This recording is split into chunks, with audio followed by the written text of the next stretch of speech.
right. Good evening. Thank you, everyone, for coming in on a Sunday evening. I'm Bethany McLeod. I'm the Deputy Minister of Education and Lifelong Learning. The Department of Education has been working closely with law enforcement since a threat was received on Friday. Late afternoon, February 21st, law enforcement received an anonymous tip suggesting that an unknown person would bring a firearm to a school. An extensive investigation involving all police agencies in the province and in consultation with school officials failed to turn up any information that would suggest that this threat was credible. We have all taken this situation very seriously. Based on the expert advice of law enforcement, we feel our schools are safe, and as such, they will be open tomorrow and it will be a regular school day. We respect parents' right to know about any potential threat to our students' safety. We felt it was important to get this information out to help parents decide if they want to send their children to school tomorrow. We have been in close touch with principals and school administrators throughout the weekend to ensure that no false rumors are circulated, and we have asked them to share information with parents and staff who may not hear about this through the media. Thank you again for coming on such short notice. We sincerely appreciate your assistance and cooperation in getting this information out to the public. I'll now turn it over to Staff Sergeant Bailey and our School Resource Officer, Tim Kaiser.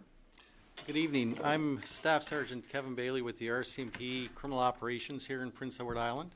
So since late Friday afternoon when this threat was received, law enforcement agencies in Prince Edward Island have been working together to investigate the credibility of the threat. We've spoken to a number of individuals. We've been in constant consultation with the school boards.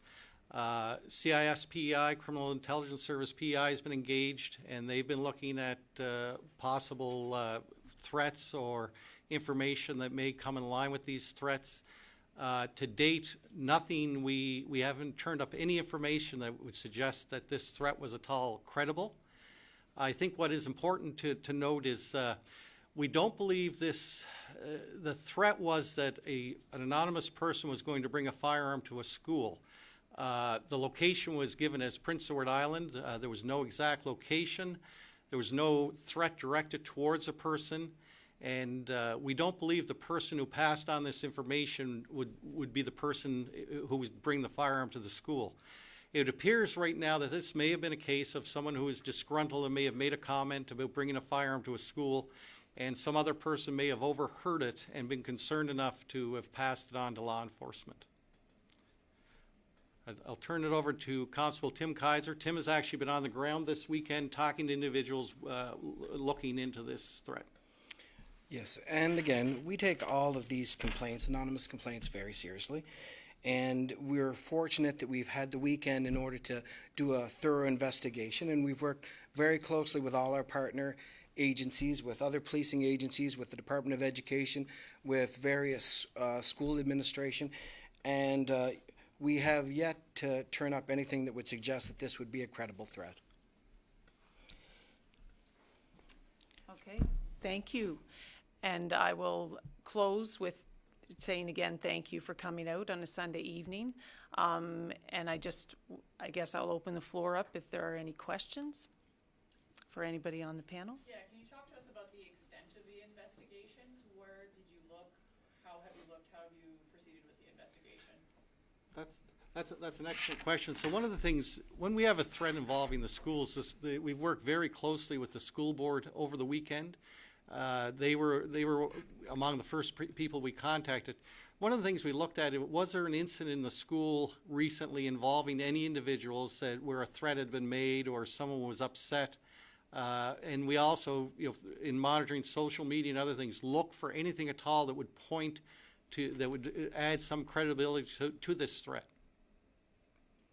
And also, I know as part of the investigation, a number of individuals across PEI were spoken to by law enforcement. And this is one of the reasons why I think as a group we all agreed we should share this, that sometimes when law enforcement goes out and starts questioning people about incidents at school or a possible weapon involved, sometimes the rumors and stories that get out there are much worse than what actually occurred, so we felt it important that we actually convey to the public exactly the information that law enforcement had received. When did you deem this threat to not be credible? Officers are still looking into it and speaking with people. That's why, again, as Kevin has said, that it's important that we get this narrative out there so that people are aware of what we're investigating, so it's not the public coming and asking questions without being informed. Yeah, well, Sorry, is the investigation still ongoing then, or? yes, it very much is. We were fortunate in this situation, unlike the last situation a couple of years ago that happened during the week. This happened late on Friday afternoon, so we've had all weekend to conduct an investigation, consult with the school board. The school board has actually gone to every principal and asked about any instance in the school, anything at all that would line up that might constitute a threat. And to this point right now, we've received nothing at all in all the follow-up we've done or the inquiries we made that would suggest there's any credibility to someone bringing a firearm into a school. So was it one tip, or did you receive several tips? Where, how many people? It was just one tip, and I'll try to answer. I'll anticipate the question: where did the tip come from, or how it was made? And just to more or less, I'd rather not say, just so it doesn't become a conduit for this type of complaints. That it was a very brief tip. There was, as I said earlier, there was not a lot of detail. It was just simply that someone was going to bring a gun into a school in PEI, and that was basically the gist of it. These type of tips or information are very difficult to deal with. If you have a specific threat involving a particular school or a particular individual, they're very easy to evaluate and for law enforcement to follow up. But when we get a kind of a very generic information like this, we take it very seriously, but it's very difficult to locate the person who may be the source of it or that the tip is talking about.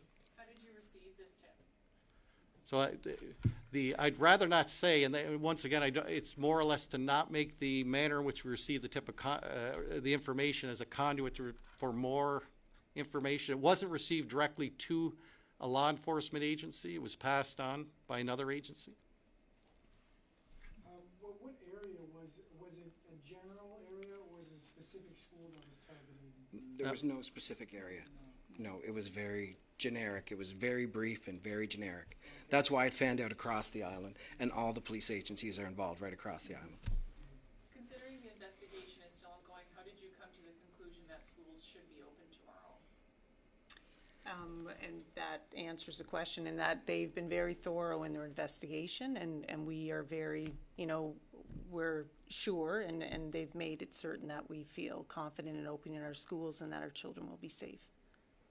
And we've worked very closely with administration and the educational system, and they've been very good to provide us with information so we could go out and make those inquiries. And you mentioned you spoke to every principal, is that what I heard? Yes. Okay. Yes. So what's next in the investigation? Can you tell us anything about that? Well, we'll certainly be monitoring. We'll continue to monitor social media and other avenues, and I think that this is a very serious incident. The amount of people have been put out by this, and the amount of concern, and certainly when parents, while at this time we believe the threat's not credible, there's nothing to suggest that it's credible. It's certainly going to cause some concern for parents and students. So, to anybody who would do something like this, really think about the impact you're going to have on a lot of people in the province when you do it. And I think, if and when someone makes a false, passes on false information like this, it would definitely result in a criminal charge, and likely, I think, the courts would take a very dim view of the impact it's caused. Can you be more specific about why you don't think this threat is credible? Well, I'll say personally, because of the nature of the threat, how it was made, and all of our investigation to date has not turned up one shred of evidence that there's any threat to any of the schools, nor anybody who has or would be capable to bring a firearm into a school. Will there be any security measures taken at all for the next couple of weeks as the investigation goes on? Will there be extra police patrols, or will there be a line, a tip line, anything like that? There's always a police presence in our schools. That's the reality, is that we try hard to keep those lines of communications with staff, students, and police. and that will continue. And yes, we may be driving around the schools a little bit more, but at the end of the day, it's business as usual for us. So every school in an area policed by the RCMP has one or more officers assigned to that school, and as part of their normal duties, driving around there, they stop into the school several times a month or more and make presentations in the school. We've passed this information on to all the RCMP officers in Prince Edward Island and asked them just to be mindful of it and maybe to pay a little more, spend a little more time around the schools. But no increased presence of any kind? Well, you may see increased patrols and officers on patrol being aware that, some people may feel a little uneasy because of this. I suspect our officers may stop in the schools a little more often than they normally would. Do you have any suspects? None. If concerned parents or teachers want to call in, do they just call police regularly? Is there, who do they contact? Yeah, following this press or media release, they are going to be communicated by all the principals in the schools, so parents will be aware of what's going on, and then they'll have a point of contact for them at the end of all their emails. Is there a structure for principals or teachers on how to answer questions or deal with concerns at all in schools? Yes, there will be consultants that are available, throughout the week and ongoing, and also there's school counselors that will all be aware of the situation as well. And in terms of counseling, obviously it can be traumatic for some people. Yes. Will there be counselors available to Yes, schools there and will students? be. Yeah. Yes. Was there anything specific regarding the firearm? Was it a specific kind of firearm? Can you speak to that? I wouldn't want to say any details about that. That could be something if someone comes forward and says, I'm the one who sent that message, that there's some small details we're not releasing at this time, just to, if someone does come forward or we have a suspect that, if they give us certain information, then that'll help us make a determination of the credibility. Would there be significant charges if an individual did come forward or was found? That's an excellent question. That I don't believe the person who passed on the information is a person who was potentially talking about bringing a firearm to the school. It appears, based on the information we have in the investigation, that maybe someone was having a bad day and said, feel like bringing a gun to school, and someone else may have overheard that, maybe not even part of the group or not aware of the context it was said, but felt concerned enough that they passed the information on to law enforcement. Can you just repeat specifically what the threat said? The threat basically said that an individual would bring a firearm to school in PEI. And that's, they say, other than specifically naming a particular firearm, that was the narrative of the information we received. No, not at all. No. We don't know. No. And all schools will be contacted in all institutions, so. And we made no assumptions that this was necessarily a student, a staff member, or someone else who may go to the school, ex-student, adult, that we looked at and we continue to look at all possibilities. I'm sorry, do you mind repeating the next steps in the investigation? The next steps in the investigation are, like I said, we've pretty well followed, in consultation with the school, all the, viable leads that, there were a number of individuals, I think across PEI, that the schools have had some concern with, that we went and spoke to those individuals, in most, I think pretty well in all cases, ascertained whether they had access to firearms and spoke to them personally. We spoke to a number of students, that parents were very cooperative. But you can see, we agonized as a group, I think everybody involved, when something like this happens and you conduct a thorough investigation, you deem it's not credible, do you pass it on to parents, students, and the public, or do you not? That if you do, you're going to create a lot of concern and anxiety out there. If you don't, and as a result of the inquiries the police made, rumors start circulating that someone may come to the school with a firearm, then, and like I said, I think all of us in consultation agreed that it's best to inform the public what we know. Did the person who reported it, or you got the tip from, did they hear it directly from someone, or did they hear it secondhand? How did they get that information? Again, we're uncertain how they came to that information. When did you receive the tip? You said late afternoon, but at what It was approximately 3 p.m. Friday afternoon. So were there still students in school around that time? Probably for about another 10 minutes, and that's about it. And What was your immediate response? My immediate response was I contacted the English and French school boards. I went down the hall to Criminal Intelligence Service, PEI, because they're often monitoring social media and other events. I notified our Operational Communications Center in case they got a tip or a call or something happened.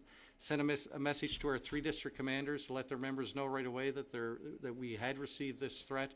And then I called down to Charlottetown City Police and spoke to Summerside and Kensington Police to pass it on to them as well. And no, go ahead.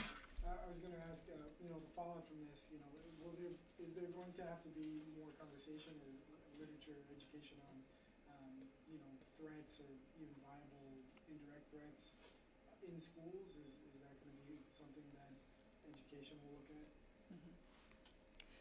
I definitely say that would be a priority to make, just the ramifications of it as well, right? So, but no, that will be front row and center. And in terms of history, this is very rare here on the island. Can you comment on maybe in your memory the last time a credible threat like this or any type of threat like this came through? I can't really remember. There was one that we had About 3 years about ago. 3 years ago. That led to the evacuation of all of the schools in Prince Edward 2016. Island. Yep, And was that a bomb? the bomb threat, Yeah. yes. Did you receive the message verbally, like directly from someone? I did, yes. Okay. Yeah, the agency that received it called me, and I think I was the first point of contact with the RCMP. Okay. And just to be clear, that person who called in, they weren't the ones making the threat, No. they were just putting in a tip? Exactly. Yes. Okay. Okay, I think we will call that an end to the questions, and thank you again for coming on a Sunday night, and thank you.